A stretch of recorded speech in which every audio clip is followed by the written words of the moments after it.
ओम नमः शिवाय। आज हम एक बहुत ही अद्भुत और अनोखी यात्रा पे चलेंगे और उस यात्रा का नाम होगा चाणक्य नीति। जी हाँ, आप ये तो जानते ही होंगे कि आचार्य चाणक्य भारत के सबसे महान राज्यशास्त्री थे, जिन्होंने अपने नीति और विचार से एक साधारण से युवक को भारत का सबसे महान सम्राट बना दिया, जिसे आज हम चंद्रगुप्त मौर्य के नाम से जानते हैं। तो चलिए आज जानते हैं कि चाणक्य नीति क्या है। चाणक्य नीति में चाणक्य हमें क्या उपदेश देते हैं, वो हमें क्या समझाते हैं और जीवन की कौन सी गहरी शिक्षा देते हैं। आज हम उसी के बारे में बात करेंगे। लेकिन सबसे पहले मैं आपको बता दूं कि आचार्य चाणक्य की नीति में टोटल 19 अध्याय है और ये 19 अध्याय बहुत ही गहरा और क्रांतिकारी है। उसमें जो विचार छिपे हैं, जो भाव छिपी है, वो इतना क्रांतिकारी है कि वो आपके जीवन को एक नई दिशा दे सकती है। लेकिन ये 19 अध्याय बहुत लंबा और विस्तृत है। इसकी अगर हम पूरी व्याख्या करने जाए तो महीना गुजर सकता है। इसलिए हम पूरे अध्याय को विस्तृत नहीं समझेंगे, एक दिन में सिर्फ एक अध्याय को समझेंगे और उस एक अध्याय के सिर्फ उसी श्लोक और उसी हिस्से को समझेंगे जो महत्वपूर्ण हो और हमारे जीवन में काम आने वाली हो। अगर उसके अलावा आप पूरी की पूरी किताब पढ़नी चाहते हैं तो मैं यही सजेस्ट करूंगा कि वो किताब आप स्वयं से पढ़ें। बाकी मैं अपने तरफ से जो मुझे पढ़ने के बाद जो लगा कि जो महत्वपूर्ण है वही मैं आपके साथ शेयर करूंगा, ताकि आपका समय बच सके, ज़्यादा समय की बर्बादी ना हो। तो चलिए शुरू करते हैं आचार्य चाणक्य की। आज हम सिर्फ अध्याय 1 के बारे में समझेंगे। अध्याय 1 में टोटल 17 श्लोक है, लेकिन मैं 17 से काट पीट के टोटल 7 श्लोक लाया। वो 7 श्लोक हमारे जीवन में बहुत महत्वपूर्ण है। बाकी हम हर रोज हर वीडियो में एक एक अध्याय को समझेंगे। तो चलिए शुरू करते हैं। लेकिन शुरू करने से पहले एक बात बिल्कुल साफ कर लेते हैं कि ये चाणक्य नीति आखिर है क्या। तो देखिए, पहली बात तो चाणक्य के द्वारा लिखी गई जो प्रमाणिक किताब है मानव जाति के इतिहास में, वो सिर्फ 2 है। एक और किताब आती है लेकिन वो उतना प्रसिद्ध नहीं है, उस पर बहुत विवाद है कि वो आचार्य चाणक्य लिखे थे कि नहीं लिखे थे। लेकिन 2 किताब बहुत ही प्रमाणिक है। पहला है अर्थशास्त्र। अर्थशास्त्र वो खुद अपने हाथों से लिखे थे, लेकिन समय के साथ इतिहास में धीरे धीरे बदलता गया और उसमें कुछ तोड़ जोड़ भी हुआ है, लेकिन वो पूरी तरह से आचार्य चाणक्य के द्वारा लिखी गई है।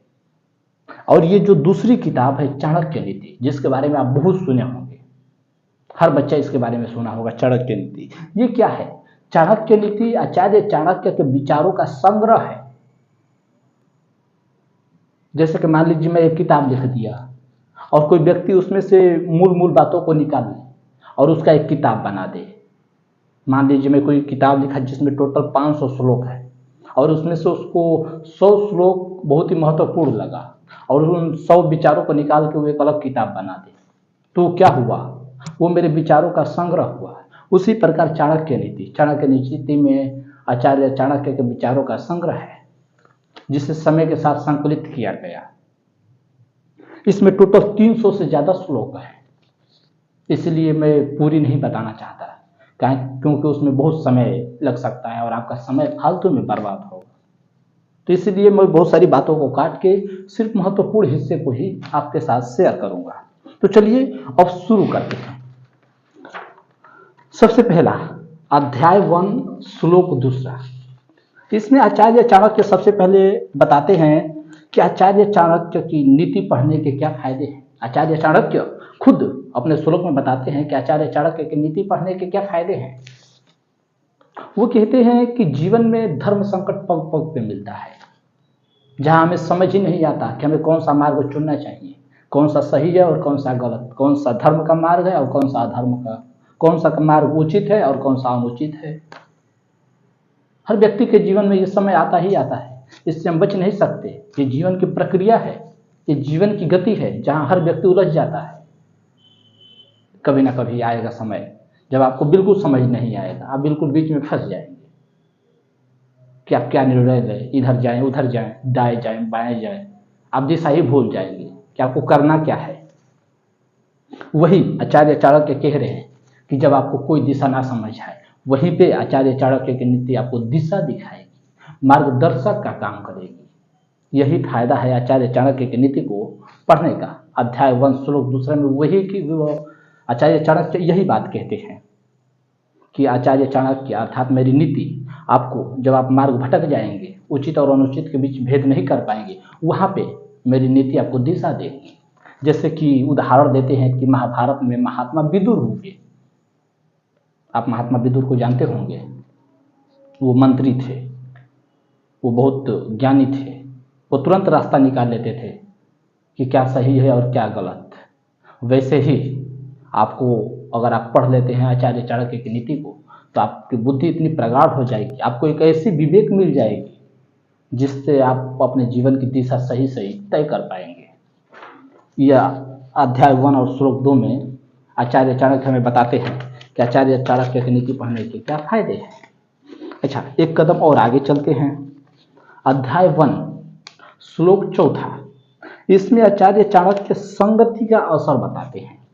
वो कहते हैं कि हमारे जीवन में संगति का असर इतना गहरा प्रभाव हमारे जीवन पर डालता है कि वो अच्छे से अच्छे व्यक्ति का भी बुद्धि भ्रष्ट कर देता है। अगर संगति अच्छा ना हो तो राजा भी रंक बन सकता है और रंक भी राजा बन सकता है। ऐसे इतिहास में हजारों प्रमाण है, हजारों कहानियां हैं जहाँ पे बड़े बड़े धनवान जो बहुत सेठ थे वो भी रातों रात फकीर हो गए। संगति का असर। कहते हैं कि संगत से गुण आवत है, संगत से गुण जात। जैसे संगति होगी वैसा ही आप बनेंगे। तो यहाँ पे वो 3 व्यक्तियों के बारे में बताते हैं। वो कहते हैं कि जीवन में 3 व्यक्तियों का संगति कभी नहीं रखना चाहिए, क्योंकि संगति बहुत गहरा प्रभाव डालता है हमारे जीवन पे। वो कौन है 3 लोग? तो पहला बताते हैं मूर्ख शिष्य, अर्थात ऐसा व्यक्ति जो मूर्ख है उसके साथ कभी साथ नहीं रहना चाहिए। क्यों? वो कहते हैं कि अगर आप मूर्ख व्यक्ति के साथ हैं, अगर उसको कोई उपदेश आप देंगे तो वो आपके ज्ञान का मूल्य नहीं समझेगा, वो उल्टा उस ज्ञान का मजाक बनाएगा और आपको समाज में अपमानित करेगा। इससे भिन्न वो आप पे किसी काम का नहीं है।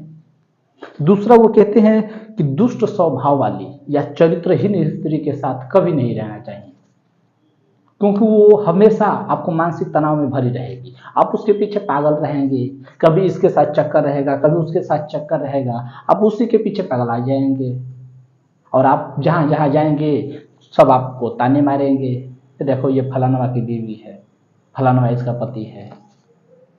तो इसलिए वो कहते हैं कि जो दुष्चरित्र की स्त्री है उसके साथ कभी नहीं रहना चाहिए। तीसरा कहते हैं कि निराशावाद व्यक्ति के साथ कभी नहीं रहना चाहिए। निराशावाद व्यक्ति कौन हो गया? वो कहते हैं कि जैसे कि हर व्यक्ति में एक अलग गुण होता है, तो इसे एक व्यक्ति निराशावादी होता है। आप उसके साथ कहेंगे कि चल पहाड़ों पे घूम के आते हैं, तो निगेटिव पॉइंट सोच लेगा, वो कहेगा कि पैर फिसला और गिर के मर गया। तो आप कहेंगे कि चल कोई नया बिजनेस शुरू करते हैं, वो कहेगा कि बिजनेस शुरू किया फेल हो गया, तो सारे पैसे डूब गए। तो वो कहीं ना कहीं से निगेटिव पॉइंट, नकारात्मक सोच ले आएगा और धीरे धीरे आपके निर्णय लेने की शक्ति को छीण कर देगा। आप अपने विचारों पे ही, अपने निर्णय पे ही शक करने लगेंगे। इसलिए आचार्य चाणक्य कहते हैं कि निराशावादी व्यक्ति के साथ कभी हमें नहीं रहना चाहिए। इसलिए वो 3 व्यक्तियों का बताते हैं, मूर्ख शिष्य, चरित्रहीन स्त्री और निराशावादी व्यक्ति के साथ हमें कभी नहीं रहना चाहिए। चलिए एक कदम और आगे चलते हैं। अध्याय 1 श्लोक 5। पहली बात मैं बता दूं कि मैं इतना संक्षिप्त और सटीक देना चाहता हूं कि वीडियो ज़्यादा लंबा ना हो, वरना आपका समय बर्बाद होगा और कुछ नहीं मिलेगा। वही मैं नहीं चाहता, ना आपका समय बर्बाद हो ना मेरा, क्योंकि मेरे पास भी समय की सीमा है। मैं ड्यूटी करके आया हूँ। 10 घंटे ड्यूटी करने के बाद आप समझते होंगे कि हालत क्या होगा। अगर आप ड्यूटी किए होंगे तो आप जानते होंगे वो अलग ही मानसिक पीड़ा मिलती है ड्यूटी से। चाहे आप कितने भी बड़े ज्ञानी हो जाए, वहाँ पे कोई ज्ञान काम नहीं आती, क्योंकि वहाँ पे इतने पागल पागल लोग रहते हैं ना। 100 में 2-4 मिल ही जाएंगे। किसी भी आप कंपनी में जाए 2-4 मिल ही जाएंगे, वो बेवजह आपको परेशान कर देंगे। तो क्या कर सकते हैं, मजबूरी है। आर्थिक तंगी में इंसान बहुत कुछ कर देता है। वैसे एक मजबूरी इंसान से बहुत कुछ करा लेती है, खैर क्या ही करना। तो चलिए अध्याय 1 श्लोक 5 आचार्य चाणक्य इसमें परिस्थिति के बारे में बताते हैं। वो कहते हैं कि सिर्फ जीवन में मृत्यु नहीं होती, जीवन में कभी कभी ऐसी परिस्थितियां होती हैं जहां पे व्यक्ति मृत्यु तो नहीं पाता, लेकिन मृत्यु से भी ज्यादा कष्टकारी दुख पाता है। और वो परिस्थितियां कौन कौन सी हो सकती है, तो 3 परिस्थितियों पे वो अपना दृष्टि डालते हैं। पहला डालते हैं कि जिस घर में दुष्ट या कलेश करने वाली पत्नी हो। अगर आपके घर में कोई स्त्री है जो दुष्ट है, चरित्रहीन है, कलेश करने वाली है, तो उस घर में कभी शांति नहीं रहेगी। आप भोजन खाएंगे तो भी वो बरबर बरबर करती रहेगी, कुछ न बातें बकबकाती रहेगी, तो आप मानसिक तनाव में आ जाएंगे।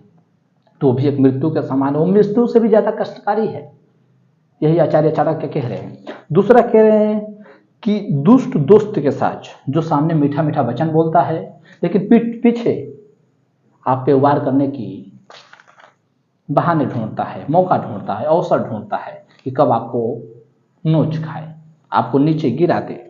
तीसरा सेवक, एक ऐसा सेवक जो स्वामी की आज्ञा ना मानता हो, उसके साथ अगर आप रहेंगे तो आप मानसिक तनाव में रहेंगे, दुख में रहेंगे।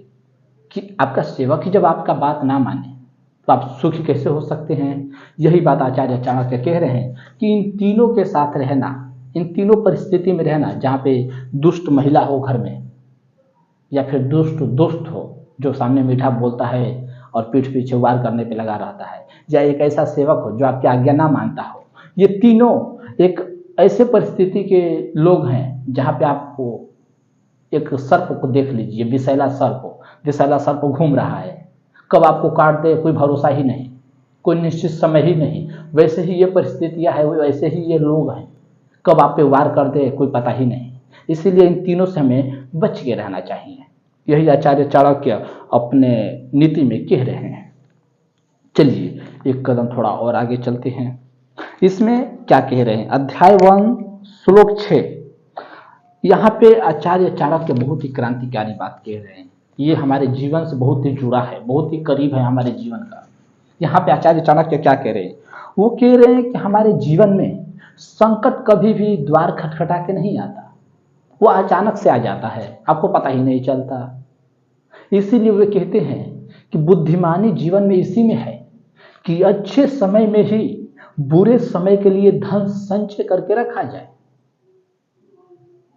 क्योंकि बुरा समय कब आ जाए आपको कोई पता है नहीं, पता बता के तो आएगा नहीं, समय बता के तो आएगा नहीं कि मैं इस समय पे आऊँगा, इस तिथि को आऊँगा, बता के तो नहीं आएगा। कभी भी टपक आएगा, बीमारी कब आ जाएगी कौन जाने, कौन घर में कब मर जाए कौन जाने, कब विपत्ति आ जाए कौन जाने। इसलिए वे कहते हैं कि जब अच्छा समय है तभी बुरे समय के लिए धन संचय करके रख लिया जाए, क्योंकि धन एक बहुत बड़ी शक्ति है जो आपको विपत्ति से लड़ने में सहायता करेगी। यह आचार्य चाणक्य का विचार है। लेकिन वो साथ में ये भी कहते हैं कि धन अपनों से बढ़ के नहीं होता, अपने जीवन से बढ़ के नहीं होता। अगर आप पे कोई बीमारी आ जाए या आपके घर में किसी को बीमारी आ जाए, कोई परिवार में बीमार हो जाए और उसको पैसे की जरूरत हो तो तुरंत लगा दीजिए, जितना लगे उतना लगा दीजिए, सारा लगे तो भी लगा दीजिए, क्योंकि पैसा फिर से आप कमा सकते हैं। लेकिन व्यक्ति दोबारा लौट के नहीं आएगा। अगर आपका जीवन ही सुरक्षित नहीं है, अगर आप शरीर से ही मस्त नहीं है, चंगा भला नहीं है, तो फिर आप ऐसे धन को संचय करके करेंगे भी क्या। तो यही आचार्य चाणक्य यहाँ पे कह रहे हैं अध्याय 1 श्लोक 6 में कि बुरे समय में ही अच्छे समय के लिए धन संचय करके रखा जाए, इसी में बुद्धिमानी है।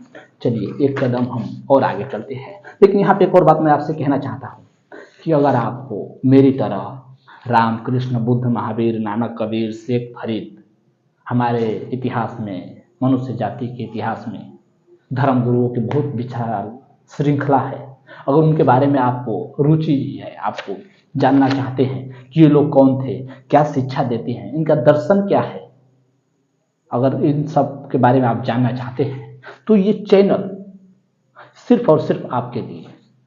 या आप किताबों के बारे में रुचि रखते हैं, चाहे गीता हो, बुद्ध का त्रिपिटक हो, या वेद पुराण उपनिषद हो, किसी भी बारे में, या साइकोलॉजी में आपकी रुचि है, दर्शन में रुचि है, हिंदी साहित्य में रुचि है, तो ये चैनल सिर्फ और सिर्फ आपके लिए, जहाँ पे हम सिर्फ और सिर्फ अच्छी किताबों के बारे में बात करते हैं कि उन किताबों में क्या विचार है, साइकोलॉजी के ऊपर बात करते हैं कि हमारा दिमाग कैसे काम करता है, मनोविज्ञान क्या है, हिंदी साहित्य क्या है, दर्शन क्या है, अध्यात्म क्या है, जीवन क्या है, जीवन का उद्देश्य क्या है, हम कहाँ से आए हैं, हमें कहाँ जाना है। अगर इन सब सवालों का उत्तर आप भी जानना चाहते हैं तो ये चैनल सिर्फ और सिर्फ आपके लिए, क्योंकि इस चैनल पे कोई प्रवचन नहीं दी जाती। इस चैनल पे, इस वीडियो में हमारे चैनल के सवाल पूछे जाते हैं, सोच विकसित की जाती है, जीवन को सिर्फ सतह से नहीं, ऊपर ऊपर नहीं, गहराई से समझने की कोशिश की जाती है। अगर आप भी इसमें इंटरेस्टिंग है, रुचि है, आपको इंटरेस्ट है इस चीज में, तो ये चैनल सिर्फ और सिर्फ आपके लिए। आगे आपकी मर्जी। तो चलिए एक कदम और आगे चलते हैं बिना किसी बकवास के और आचार्य चाणक्य की थोड़ी बातें सुनते हैं। वो क्या कहते हैं, अध्याय 1 श्लोक 7, वो यहाँ पे धनवान लोगों के बारे में बताते हैं। वो कहते हैं कि जब कोई व्यक्ति अचानक से अमीर हो जाता है, बहुत सारी संपत्ति उसको मिल जाती है, धन आ जाता है, तो उसके भीतर अहंकार भी आ जाता है कि अब मुझे किस बात का डर, अब मुझे किस बात की चिंता, मैं तो सबसे श्रेष्ठ हो गया, सबसे ऊपर हो गया। लेकिन आचार्य चाणक्य यहाँ पे सचेत करते हैं, सावधान करते हैं। वो कहते हैं कि इतिहास भरा पड़ा है जहां अमीर से अमीर व्यक्ति रातों रात फकीर हो गया, एक से एक व्यक्ति आए और चले गए।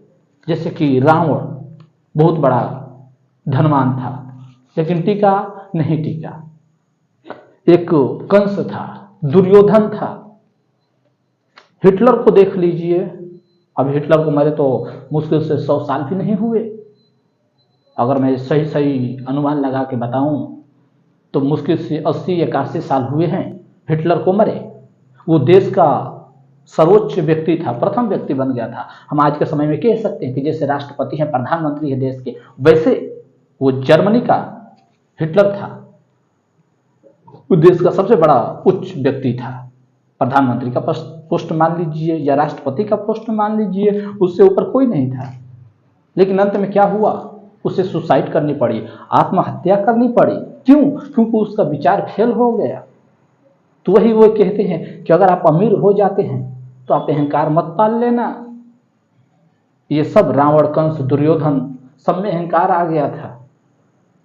हिटलर में अहंकार आ गया था कि आज यह समाज ही श्रेष्ठ नस्ल है, बाकी सब तो हानिकारक है, बाकी सब तो बीमारी है। और ये कह के 60 लाख यहूदियों को गोली मरवा दिया, गोली मरवा दिया कि लोग जहां मिले वहीं पे मरवा दिया, भूख प्यास से मरवा दिया।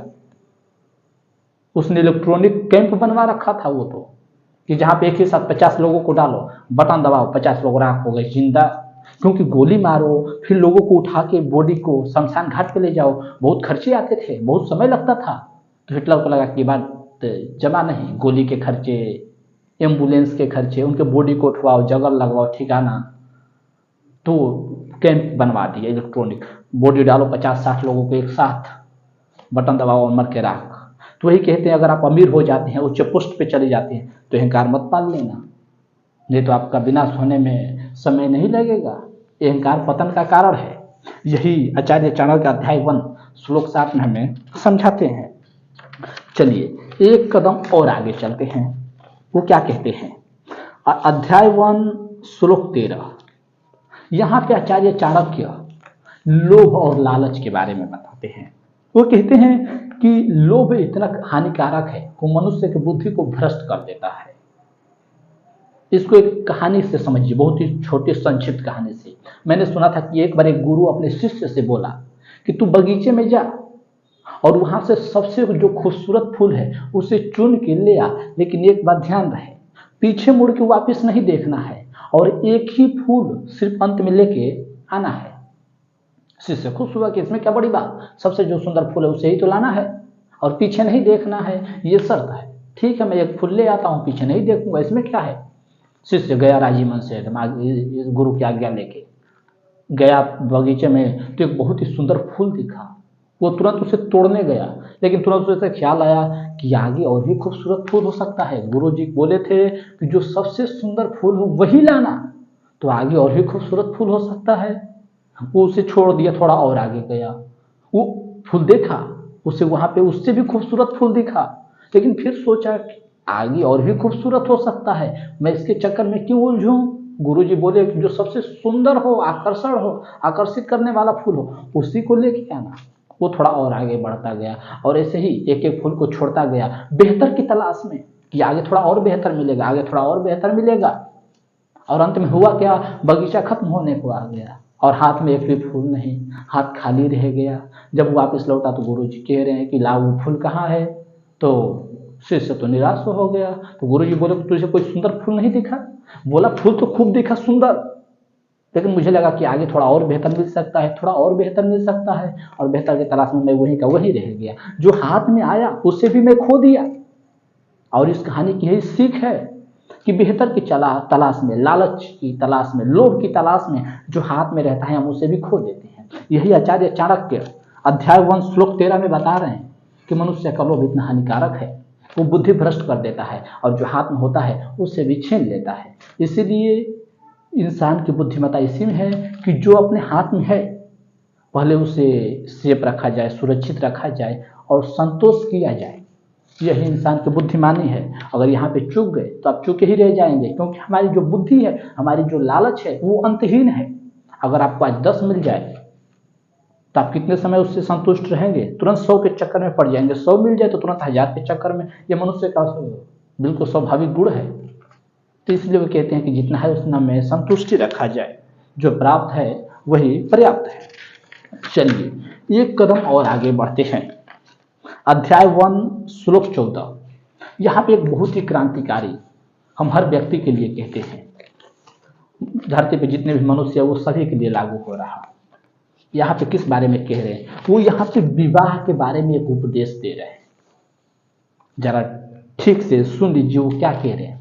वो कह रहे हैं कि जब भी आप विवाह करने जाए, चाहे आप स्त्री हो पुरुष हो, उससे कोई फर्क नहीं पड़ता, विवाह तो सबकी होती है।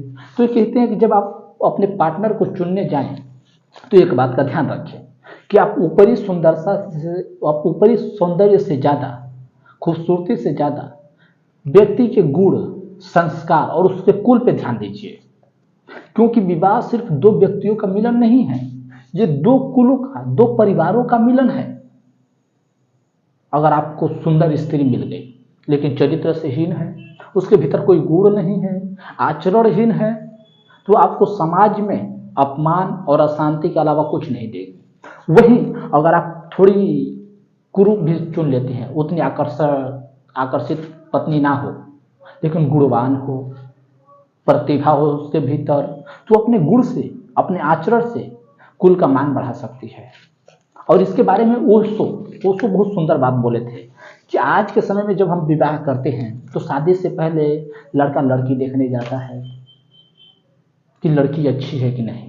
तो ओशो पूछते हैं कि आप मुझे बताएं, आप लड़की देखने गए तो आप क्या चुनाव करेंगे। लड़की गोरी है, काली है, ये देख लेंगे, लड़की लंबी है, बौनी है, ये देख लेंगे, मोटी है, पतली है, ये देख लेंगे, लेकिन आप मुझे बताएं क्या इसी से पूरा जीवन मार्गदर्शित होगा, क्या इसी से आगे का जीवन तय होगा। नहीं, रंग रूप तो वैसे भी 2 दिन में पुराने पड़ जाएंगे।